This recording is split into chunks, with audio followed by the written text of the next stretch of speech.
Esta noche el presidente Sebastián Piñera, ya está dicho, da a conocer su propuesta de reforma tributaria. El objetivo de la reforma es sumar ingresos extras al Estado que serán destinados a educación.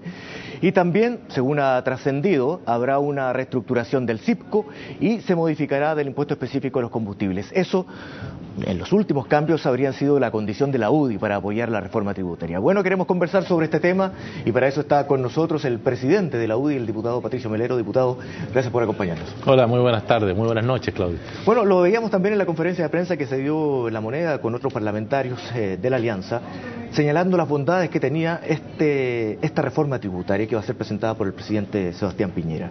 Lo conversaba yo con el analista, pero también nuestro editor económico, respecto al acento que usted le pone a reformas que apuntan a la clase media principalmente. Sí. Pero no todo el mundo está de acuerdo en que reformas como modificación al CIPCO vayan a la clase media.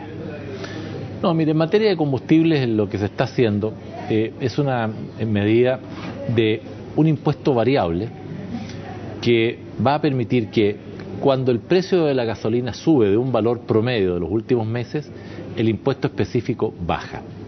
Y cuando el valor de la gasolina es igual o inferior al valor promedio, el impuesto específico se aplica. Es decir, el Estado, Claudio, va a estar dispuesto a recaudar menos para que los consumidores paguemos menos. ¿Esto es adicional al CIPCO que existe hoy? No, yo diría que transforma y cambia el sistema de protección al consumidor, que es el CIPCO. Yo creo que derechamente el CIPCO demostró que ya no era una herramienta eficaz para atenuar las alzas de los combustibles, pese a que el Estado ha gastado hasta la fecha del orden de 110 millones de dólares en este sistema, pero no ha sido suficiente para una alza tan alta que ya están bordeando los combustibles los 900 pesos. De manera tal que este es un sistema que reemplaza el sistema de protección al consumidor y incorpora una plataforma de variables más amplias que van a permitir esta singularidad de que cuando el combustible sube el impuesto baja y que cuando el combustible baja el impuesto se aplica. Mira, y es muy interesante porque el fisco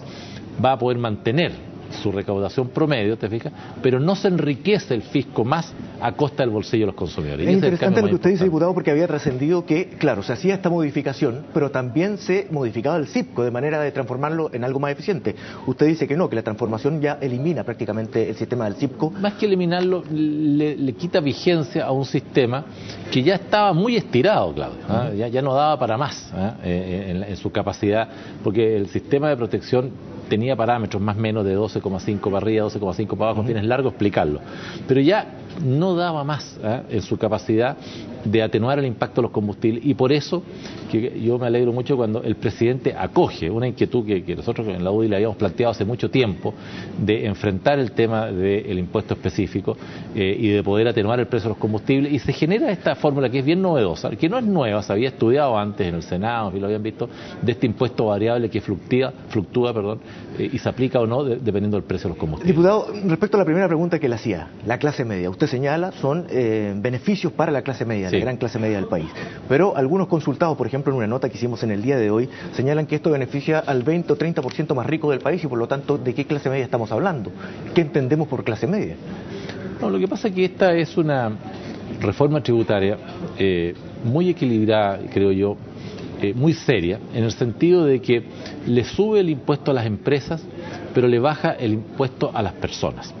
Pero no a todas las personas, Claudia, sino que focaliza, lo vamos a ver en algunas horas más cuando el presidente dé a conocer y conozcamos el proyecto ya el día lunes que se va a enviar al Congreso, focaliza los beneficios en las rentas, yo diría, superiores a los 530, 540 mil pesos, que son los que tienen que tributar, porque de ahí hacia abajo no se tributa. Por lo tanto, ahí estamos en un rango del 30%. Sí, estamos hablando de rebajas tributarias.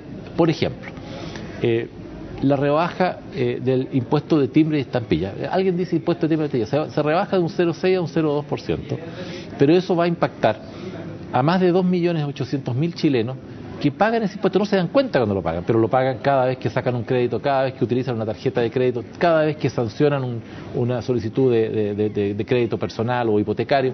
Bueno, después, por ejemplo, va a venir un impuesto, una rebaja al impuesto de segunda categoría en que se cambian, se varían ciertos los segmentos, para que ese impuesto que pagan básicamente profesionales, sectores medios, te fijas que van a poder también pagar menos tributos, se rebaja esa tasa de forma tal de que paguen también menos impuestos. Pero insisto, eso va al 18% de las personas. Tomando en cuenta la pregunta que le hice anteriormente, ¿cómo se beneficia la clase media entonces, el 18%? ¿Esa es la clase media?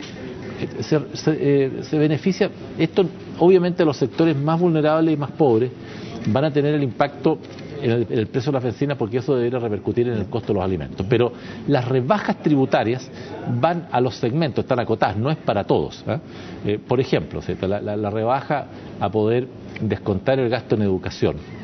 Entiendo que la propuesta va a ir más o menos en torno a sueldos del orden de las 64, 65 unidades de fomento hacia abajo, de forma tal de que esas personas puedan también, el gasto que les cuesta pagar la educación de un hijo en el colegio, en la enseñanza media o básica, lo puedan pagar, pasar a gasto y descontarlo después a final de año de su declaración de impuestos. Está focalizada, y en el detalle que va a explicar el presidente hoy día en la noche, y en el proyecto usted se va a dar cuenta que este es un beneficio tributario especialmente a los sectores más vulnerables y a los sectores medios. Ahora, diputado, ¿por qué no el 25%?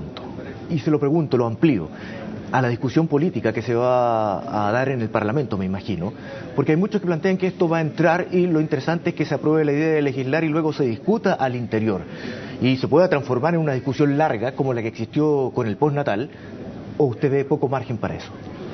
Mire, yo sé que algunos parlamentarios y sectores de la oposición y concretamente de la concertación van a criticar y están criticando esta reforma como insuficiente y quieren subir la tasa. Yo le quiero decir que si ellos consideran que esta es insuficiente, lo que ellos hicieron cuando fueron gobierno fue paupérrimo, porque esta es la primera vez que en Chile, a excepción de lo que se hizo de subir la tasa al 20% para recaudar recursos para el terremoto, es la primera vez que un gobierno sube la tasa a este nivel sin un objetivo de emergencia como fue el terremoto. El objetivo fundamental de esta reforma es terminar de llegar más recursos a la educación chilena. El año pasado se le inyectaron del orden de 1.200 millones de dólares para mejorar el acceso al crédito, el número de alumnos becados, la cobertura educacional, la educación preescolar, en fin, no voy a entrar en el detalle. Ahora le vamos a meter del orden de 1.000 millones de dólares más, 2.000 millones de dólares en 2 años para mejorar la educación chilena en los términos como lo están viendo, en mayor acceso al crédito, en rebajar la tasa de interés, en dar más cobertura a la subvención escolar, en incorporar más niños que están en educación preescolar que hoy día no la tienen, en kinder y prekinder y que ahora van a poder estar. Entonces, a las críticas que usted me dice, o al subir al 25% la tasa impositiva, déjeme decirle, una tasa de ese tipo pondría a Chile, que es país miembro de la OCDE, como el país dentro de todas las naciones más desarrolladas de Europa, pondría a Chile con la tasa impositiva más alta. No tiene lógica. Pero, por ejemplo, Claudio, en el programa que presenta Jimena Rincón se habla de el promedio OCDE de 36%. No. Pondría a Chile en una tasa, yo tengo acá las cifras, sí, superior, digamos, a lo que ha sido. Incluso señalan en ese proyecto que lo que se paga hoy en Chile es más bajo que lo que tenían esos países, incluyendo Francia desde el año 68 todo, cuando tenía el PIB per cápita que tiene Chile en este momento. O sea, no comparándolo con el PIB per cápita que tienen esos países ahora. Mira, a mí me llama la atención Jimena Rincón. Gobernaron 20 años y tuvieron la tasa impositiva en el 17%. Y ahora se les ocurrió, se pusieron creativos que hay que subirla al 25%.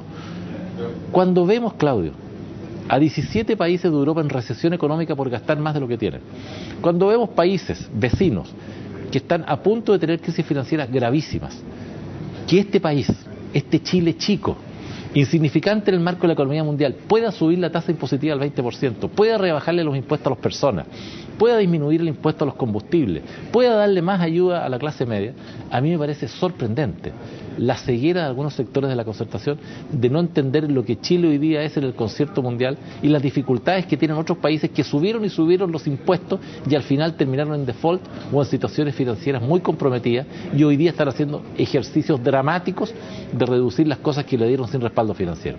Entonces esta es una propuesta y una reforma tributaria, Claudio, responsable, seria y no demagógica como algunos pretenden llevarla.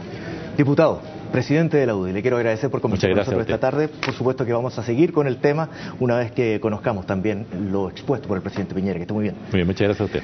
Y nos separamos ya en una pausa comercial, terminamos esta media hora de noticias, regresamos pronto con más.